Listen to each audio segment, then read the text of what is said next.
Hello, my name is Andy Hannon, Behavior Specialist at the North Education Center. I just wanted to take a few minutes to share with you a resource and a document that I will call Affect Levels and Behavior Strategies. It's a document or a portion of a document that I've pulled from our positive behavior support plans, and hopefully it's a tool that I think could be useful in other environments and potentially the home environment for helping to manage behavior. I'm going to pull that up here right now.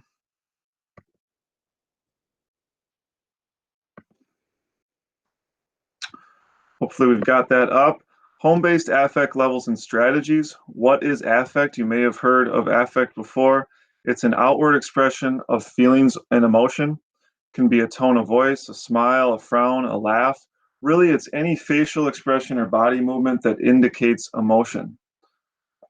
Affect is what people use in communication with each other to decipher the way the other person feels about something.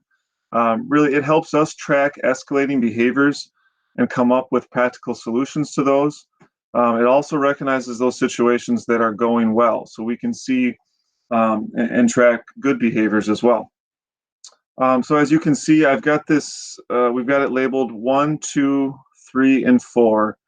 And those are kind of on a continuum. So 1 would be our list of calm behaviors that we're observing. 2 would be those mild. 3 would be moderate. And 4 would be higher intense.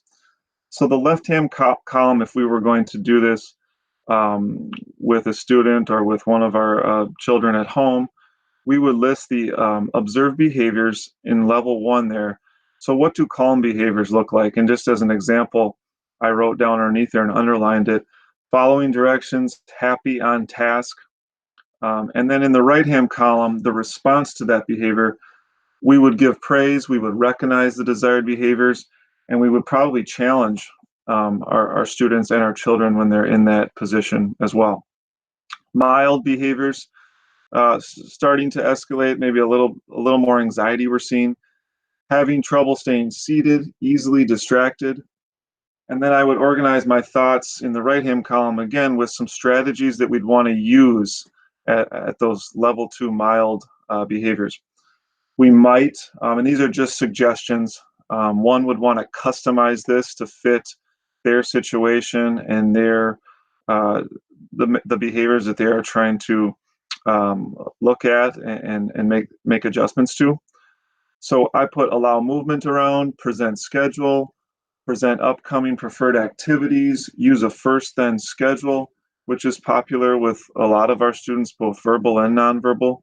Level 2 here, I did highlight, this is the level that we want to try and intercept behaviors from escalating. You know, a lot of our kids, our students, and our children are at level 2 for a lot of their day. And that's okay, but I think the biggest thing is we're trying to prevent them from escalating into these 3 and 4 levels. So that's a really important area where you want to have really good strategies to use at that level 2. Level 3, maybe clearing items off a table, verbal outbursts, making threats. Some examples of potential effective strategies would be remaining calm, potentially giving some time and space, having a safe area to go to reset. And then level 4 would be those really high level behaviors like physical aggression or running away. And we'd want to have a really good plan in place that puts the safety of all involved first when we see some of those level 4 high level behaviors. So once again, this is just an example of how you can kind of organize your thoughts and try to find some consistency around how you respond to behaviors. And then down here, I've listed when we are looking for strategies and how we respond to behavior, we always want to consider how we can be proactive. Setting up schedules and being proactive is the key to having good systems in place. Communication levels and comprehension. What can what is my child able to understand? What are they able to comprehend?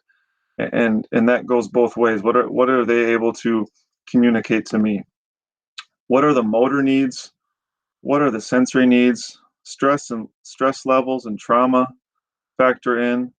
Structure, consistency, And there are so many other factors that are relevant to success in managing behaviors, but those were some of the things that jumped out that I know we consider and I consider when I'm developing strategies within these 4 levels.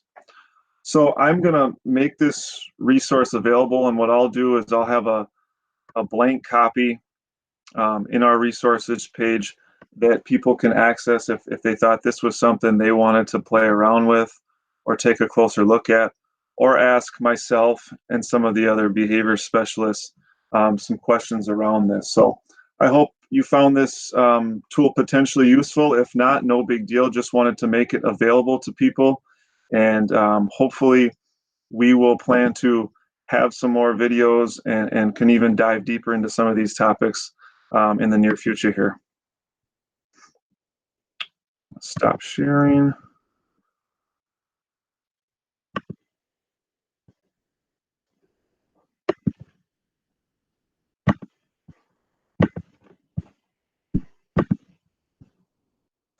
All right, thank you.